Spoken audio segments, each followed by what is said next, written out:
1% of dudes rapping, they ain't nice as me. 98% ain't live the same type of life as me. The judge gave me life and then they sent me where the life is be. That level 4 with depth and vice, the type of stuff they like to see. Two choices, fight or flee. I refuse to die a chump. I never been a mark, but damn, it's scary when that riot jump. I seen dudes cry, get pumped, and some sexually brutalized. Knew a dude who lost his life and he was only doing 5 year-long racial fights when homie all you do is ride. Lonely days and nights up in a hole causing suicide. From the moment you arrive, you see the Mexican mafia, AB skinheads with big giant swastikas, pro-black philosophers, the BGF, the Kumi, and Muslims who will murk you from the nation to the Sunni. That MS was loony, quick to ride up on they rival. Even Christians went to church, hide knives up in a Bible. Political and tribal, the Crips and Damus, the Long Beach, the Hubs and the Dubs and the Grooves, the IE, the Bakersfield, the Dago Pyrus, the hustlers quick to roll, the gangsters don't move. Whatever click you choose, you better stay. This video was sponsored by Mitchell Law Firm. If you have a record or you happen to know somebody who has a record and that record is hindering or impeding the quality of employment they're able to obtain, I strongly suggest you seek the law services of Farrah Mitchell. Miss Mitchell is a criminal law attorney who specializes in record expungement. Her services are nationwide, meaning regardless of whatever state you may have been convicted in, she still may be able to help. She also offers various other legal services at an extremely reasonable rate. So once again, I strongly suggest you contact her, get your record expunged, and get your life back in order.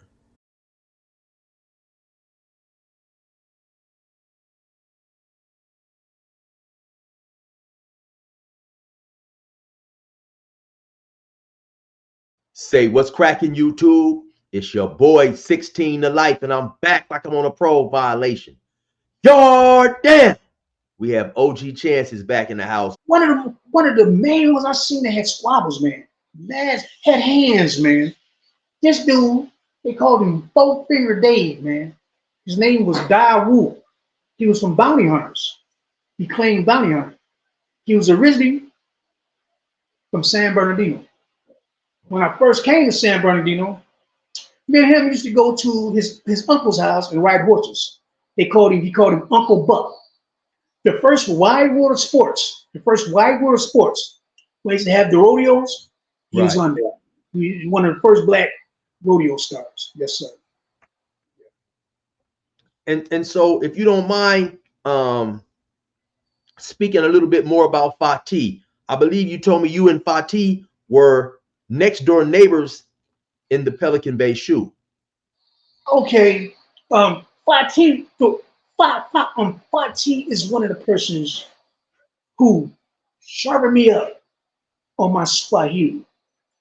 She sharpened me up real good on my Swahili.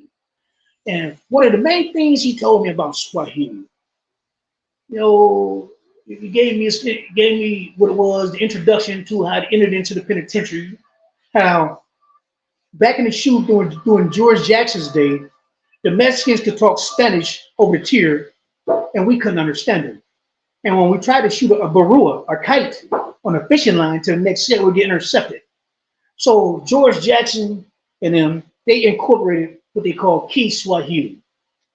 Then the Mexicans and the white boys and the police started going to the library, getting Swahili books so they could understand us.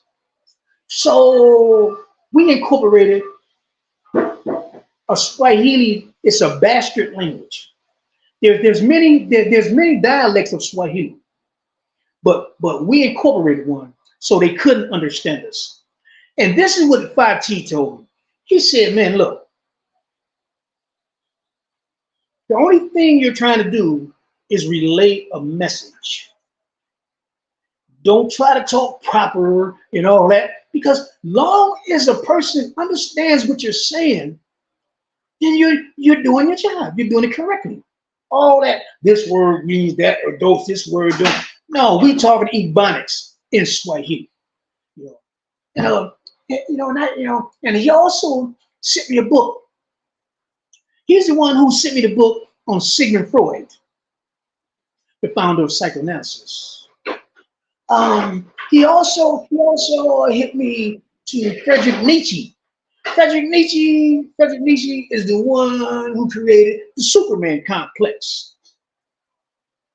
And it gave me a better understanding of the ideology of the skinheads and the Nazis and all that. And this is the Superman complex. President Nietzsche was the teacher of Hitler. He was a teacher of Hitler's. The Superman complex, you know who Superman was? He was a white man that was basically untouchable. And the only thing that could kill him was kryptonite.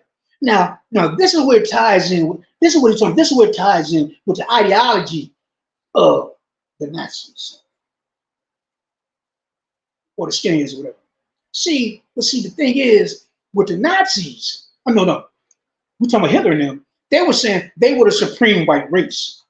This is why they went to war with everybody. They always say blacks is the number one killer of blacks. Ain't nobody killed more white people than white people. Hitler and them was killing everybody. They went to war with everybody because they didn't care. He wouldn't care if you was white. You wasn't a German. So then now that's coming to the skinheads and stuff. They say that they are a superior race. I'm not mad at them. I'm not feel how you feel. So and then he started breaking all these things down to him, Let me ask you this. What ended up happening to Fatih?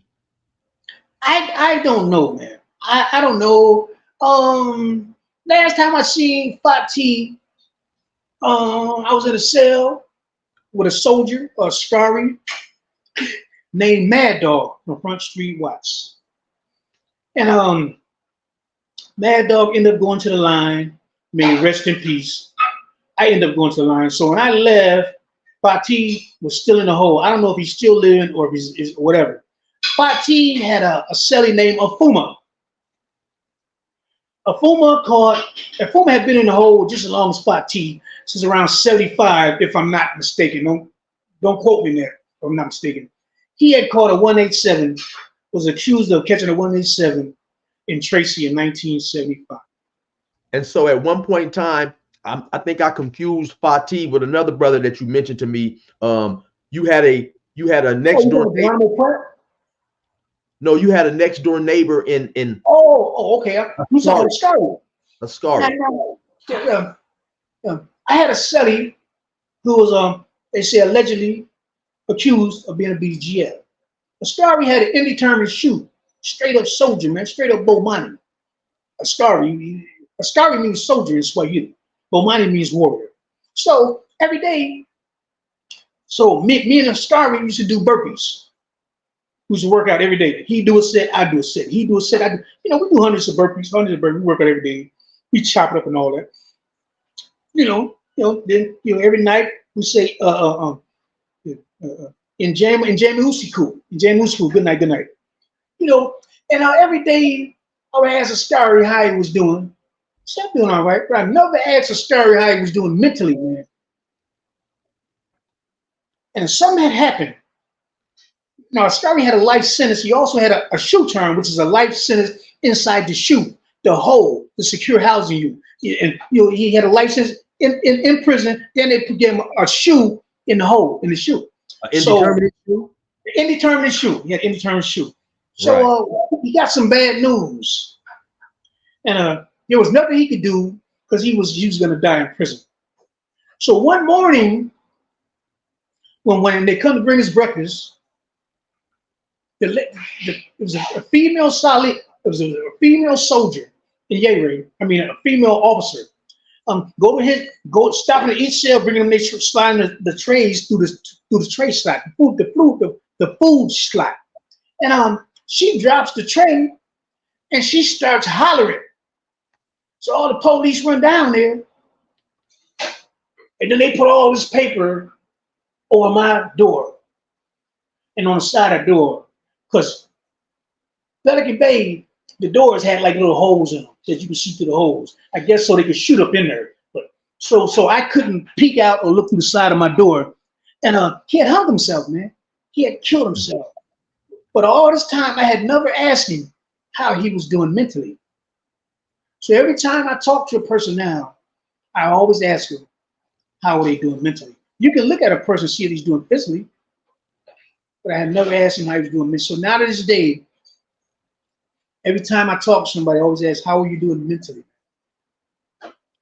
And do you have any idea how old Scari was?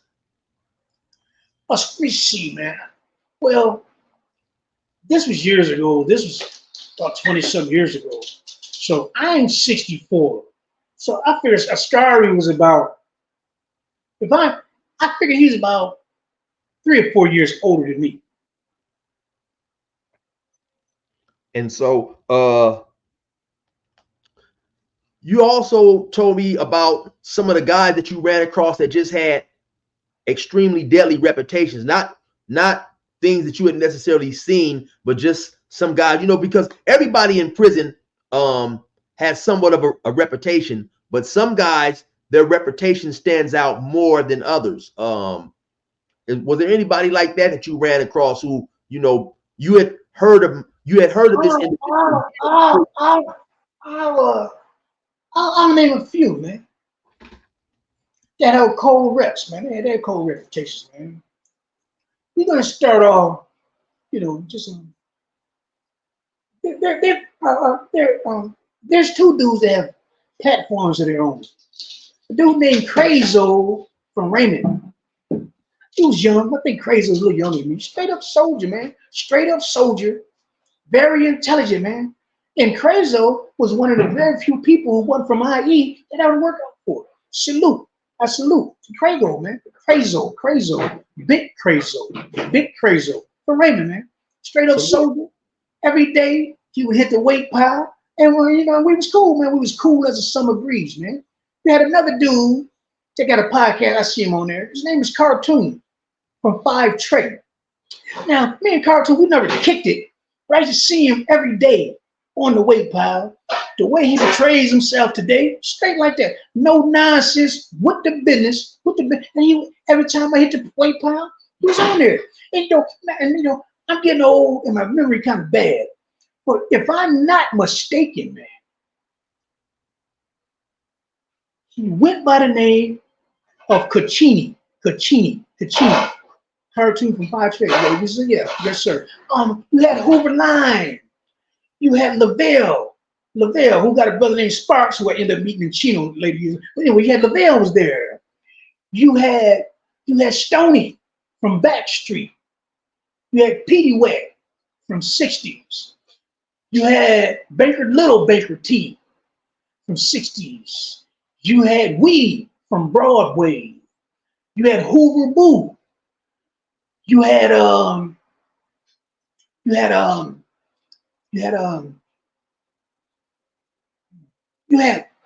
Big Aunt Malone. That when I first came to California, I just see him in the Grammys. Big Aunt Malone, man. You had Woody. He was a dime move. You had like I say, 4 Finger Dave from Bounty Hunters. What about Peabody? Did you ever run across Peabody? Peabody was in Folsom. See Peabody in Folsom. So you told me about a time where you was in Pelican Bay, and at that time, due to some serious altercations that you had been in, you know, I know exactly what you're talking about, man. I had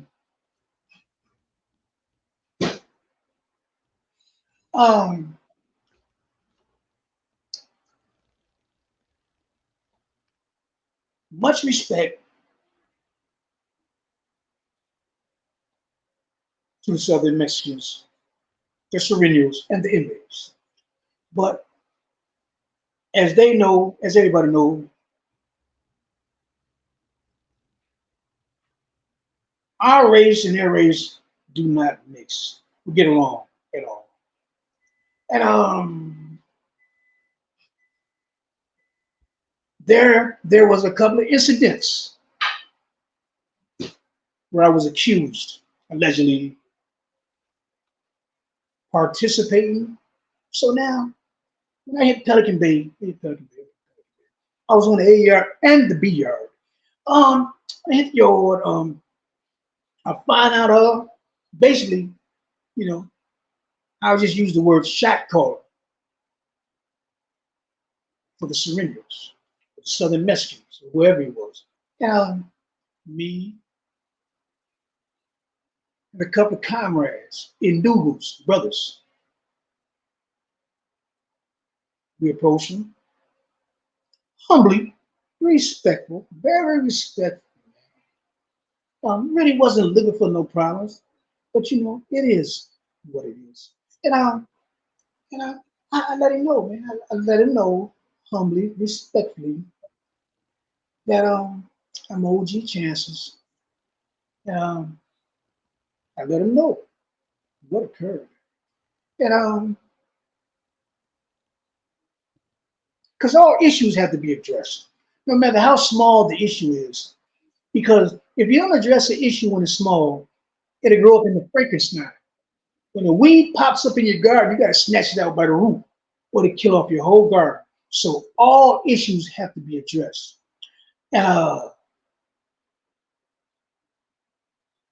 Niccolo Machiavelli said that a physical altercation can't be avoided. It can only be put off to your enemy's advantage. So nevertheless, approach them, approach the table, and a few of the comrades. And these dudes, man, they wasn't from IE, man. They was Indugals, man. And you know, we all, a lot of us that walks the line, you know, had a lot of respect for each other, man. And know that if one of us get into it, everybody's going to be into it. So, you know, I asked him, can I talk to him? He got up from the table, man. And the dudes I came over there with, the soldiers, the Scaris, they stood there at the table. And the other ones that were sitting at the table, his people, they kind of like stood up because they wanted what's going on. And I explained to them who I was. And I let them know that what the business is. And whatever it is, we might as well just get this out the way right now. And he looked at me like this. And he said, man, I'll use my words, I'll paraphrase. Don't trip, because the same thing that you have with my people is a few of my people have it with your people. And that was the end of that. Even though I kept my head on a swivel and I would stand tall and strong like the gun tower every time I hit the oar, there was nothing happened behind that. And so, do you actually feel that you had been green lighted? I was green lighted. There's no ifs and doubts about it. I believe at that instant, at that moment, that's when the green light got took off. Because I know for sure there was a green light that was too off. And even though when I went to certain pins, even though I knew the green light was off me because I hit Pelican Bay and I talked to dude, there were still places and people who maybe either his people didn't know the green light was taken off me, or they just didn't give it. Because when I hit New Folsom, I hit New Folsom, man.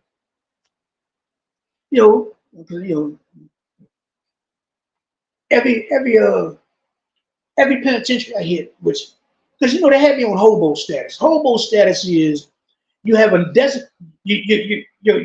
you're getting an institutional transfer, and what they do, it might only take 8 hours or whatever pin you're going to. You might not reach that pin for 12 months because they keep taking you from penitentiary to penitentiary to penitentiary. And by the time your property could catch up, you forget you even had the property. And then, anyway, look. So I hit Folsom, man. I hit there, man. I'm up in there. Okay. So, I'm asking when I'm shooting kites, talking to Swahili, certain dudes is getting at me in Swahili. And BGF, Away Usi, Gaidi, Jama gets at me, a Black Gorilla family gets at me. And he lets me know, man, that a lot of blacks, a lot of Way Usi, a lot of Indugu black brothers wasn't going to the yard, man, because it's on and cracking when you hit the yard. So, man, look at me, when it cracked, when the doors pop, I'm there. You know how they come there, you stick your hand in there in the back, they put handcuffs on each handcuff your feet, you wobble on down the stairs, you go up in there in that hallway, then they give you a pair of your little yellow shoes like you're doing bowling, and you go to the backyard in the boxers. And the Mexicans was doing this. They would go put their back against the wall, because you had to go up against the wall and bend down in a squatting position until everybody hit the yard. Now, in New Folsom, when you step out onto the yard, there's still a gate around you. They got to crack the gate for you to walk in there. And the gun tower, I could jump and touch the bottom of the gun tower with the Mini 14. But as soon as they come up, but see, now the Mexicans, they go into the yard and they're keystering key suits. They put it in, which I have done many a times. The only way to put the key suit in, you got to have the key suit. Look, so anyway, as soon as the gates pop, they come off that wall. They trying to blast us, and shit's going down. So it finally squashed. But a few times, even after that was squashed, few places I went, they would try to get at me, but proper preparation, prevents poor performance. You stay ready. You ain't got to get ready. Nevertheless, as you see, I'm still here. Sometimes I got to shoot into the stick. Sometimes I didn't. Like this, just like there was an incident, man. I don't know what pen I was in. I don't know. Might have been Avenel. Okay, I'm up Avenel. So they take me up to the cell. I hit Avenel. I'm up in the cell, man. And he come to the door, man. Say, "You want a shower?" I said, "Yeah, I want a shower." He said, "Man, you got to go in your boxes and your shower shoes." Now, usually, man, I just shower in the sink. I'm not walking around in my shower shoes. So anyway, I don't even got a key suit. I just walked through the door. So, but I'm funky as hell. I need to take a shower. So I go to take a shower. He's escorting me to the shower. The CO. So, the CO. He's escorting me to the shower. This is the main line. Why? I think it really set me up. I really feel that in my heart. For whatever reason, to get blasted. Anyway, man, I go to the shower. I'm in there shower. Now, as I'm walking across the day room, I'm in my shower shoes, looking like an idiot. But I need it. So anyway, I walk across there. Out of my peripheral vision, I see. Now, doing this year in the day room in Avenel, they had bunk beds in the day room. You know what the TV is? You know what the TV is, right? The TV is in the day room. So look, the ones that's on there, I see them all turn around and they look at me. So I think they're looking at me because I got on shower shoes. They're not looking at me because I got on shower shoes. They look at me because they know who I am. So I go take a shower. Bam. They pop the door, because you can pull the door shut, boom, you lock the door. Anyway, they pop the door, man. I walk back across the day room, and I see one coming straight at me. Bam. You mean a Southern Mexican? Huh? A Southern Mexican? Yeah, man. Southern Mexican, man. Yeah, right? I see him coming straight at me. Right? And I'm like, what the fizzy? So he comes straight at me, right? And I see the other ones, they go around up under the stairs and they're like behind me. So dude gets up on me and he said, "What's up, Holmes?" Like, "What's up?" He fired on me. Pow! Bam! So now we scrapping up in the day room. We scrapping. I'm glad they didn't have no key suit. We scrapping. Man, look, man. We scrapping up in the day room. So look, all the rest of the brothers, they just come right along. They jump right in. So it's a big old ride jump off, And I know the police set me up or whatever, man. That's what I feel like. Anyway, man, so bam. Big old ride jump off on the yard, go building. That whole, and of course, OG Chances had his with that shit, so everybody think I started riding. Anyway, look. So I go back, so I'm in the shoe. But everywhere I go to shoe. So every yard I go to, I end up in the shoe, the hole, whatever, as say, whatever, man. Anyway, so look, man. So I'm up in there, man, busting down. I'm hot, man. I'm smoking, man. I got smoke coming behind my ears, man. And I'm bald headed, but the hair is standing up on my head. I got bricks in my jaws. I'm smoking, man. I'm hot, man. I'm hot. So anyway, man. So look, man. The anyway, man. So look, man. I so I come up to go to the yard. It's about my time to go to the yard, man. So look. So I let everybody know, man. I let everybody know. I say, man, I let them know, man. When I go back to the yard, man, I'm taking off on the first one I see, man. I'm taking off. I said, oh, chances, man. Now the blacks is outnumbered. It's outnumbered now. You know, in that one. I didn't give, man. I don't care, man. So, showing up, everybody thinking, so they let me back to the line. So, come out the shoe, come out the exit, whatever. I walk across the yard of my property. The yard is in, ain't nobody out. When I go up in there, I go to that desk that's in the middle of the day room. They had some porters. They had some porters up in there. They had some porters up there. They mopping. They mopping. So they give me my cell number, all this. And I see I got some homeboys up in there. There's a chance they throwing up IE bam. Man, so I walk up to the porter and I act like I'm gonna ask him something. Crack me. Bow! Knock him clean out. Then I sit on him, right? And I'm cracking him. Bop, bop, bop. Of course, the police run over there. They do what they do. Ooh. So it was a big old thing. It was a big old. But anyway. A brother presented this question to me a couple of days ago. And so I'm going to ask you, how do you feel about people who are not black, non-black individuals joining black gangs and supporting them in prison? I feel like this. I feel like this. That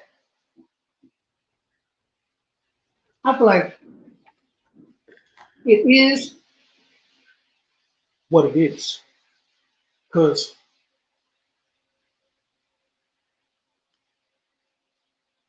if you remember, we had a white homeboy named Pee Wee. We got one. He was white. He was in a black. He was from a black organization, our organization. As far as, but now I'm gonna tell you something. Now, don't get it twisted. And I never looked at him like he was white. He was with the business, and knowing that he had to prove himself, he put in work. He put in major work, man. You know, just like that incident the incident that we was in. He put in major work, man. And I never looked at him like he was white. That's the homeboy, and better not touch him. And I meant that, man. You know, I stand on that tall and strong like the gun tower, man. So look, anyway, I used to run into black Mexicans. And I look at that different, man. For that reason. First of all, let me say this, man. I'm very biased. Very biased, man. Straight like that, with no cut on it. When you give me my Hennessy, man, give me straight. Don't give me no ice cubes. Don't give me no Pepsi Cola on the side. Give me straight Henny. Give me mine raw and cut. So there was one thing, man. If you know, you know. If you don't know, you don't know. Anyway, he was black. So every time I see that dude, man, it sent chills up my spine, man. Because, one of the main things that crossed my mind at the time was for him to be a Southsider. He had to do things that Pee Wee did to be from IE or the set. He had to put major work in, man, on blacks, and he's black. So something happened. Why they was always putting things on me, I don't know. But nevertheless, man,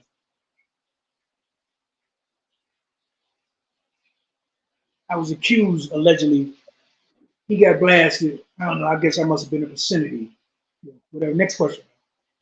You had told me about a time when you was a youngster, when you had first got to California, you would go out to Compton, you would go out to the Grandies, and you ran across some of these guys who would eventually turn out to be legendary Crips. Can you explain and talk about that a little bit? I'll touch on it. I'll touch on it. You know, you have to realize that I'm not from LA County. I'm from San Bernardino. Still Southern California, but I'm not from LA. I'm from San Bernardino. San Bernardino is my home. But I'll touch on a few that I've met.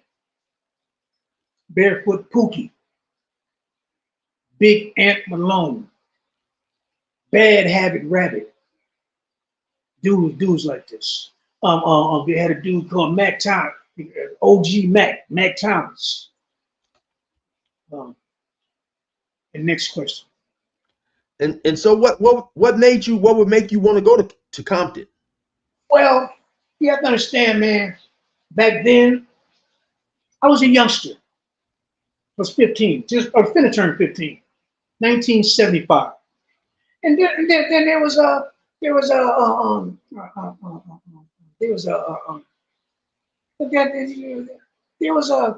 couple of legendary Pyrus.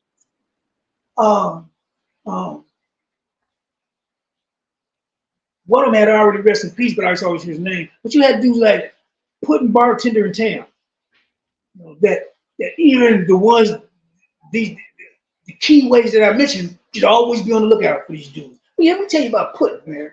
So I had already knew who Putting was, but myself. Look, so I'm in the old county jail. I'm in the old county jail, man. I knew who Putting was. Back then, the era I'm talking about, the Diamond Heights had basically just turned Damus, and you still had but the majority of you had was Crips and San Bernardino. Anyway, I'm over the tank. I come out for breakfast, and when you have all these sets, when you have a lot of sets, there is no shot callers because you have a lot of alpha males, these alpha males, but you do have those who have more seniority than others. You have those individuals who their homeboys listen to more than others. So nevertheless, man, little crew up in there, little crew, IEs, basically IE tank. And so I was Putting's on the phone, man. Putting's on the phone. So when I walk out the tank and I got sleep in my eyes, and I'm walking down, I see Putting and he double take. Bam. Okay. So I go up in the cell, but I guess he think I'm up there, letting homeboys know who he was, but I wasn't tripping off of him. So anyway, we go to Child. See, when you went to Child, back then they had metal trays in San Bernardino County Jail. They had metal forks and they had metal spoons. So I used to make kisus like Aunt Jemima made pancakes. I made sure everybody had a kisu because we had constantly at war with the other races and outsiders. So we come back from Child as we go upstairs, Putting holler at me, woo woo. Ain't nobody tripping off me. Now, it's a good thing I did that. It's a damn good thing. I come through Chino, Putting had left before me. So when I hit Chino, when you first get off the bus, they put you in his room. They strip you butt naked. This was back in the days. I don't know what they do now, but during my era, they strip you butt naked and you throw all your clothes in the basket. Then you got to sit your ass down on the bench. So now you sit down to the bench, everybody butt naked around you.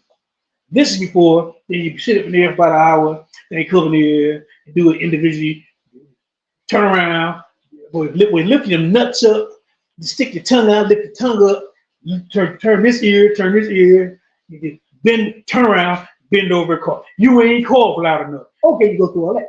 So look, at this time, because it constantly changes because this is a reception center. So look, it's all Damus, man. This was a Chino. It was all Damus up in there, right?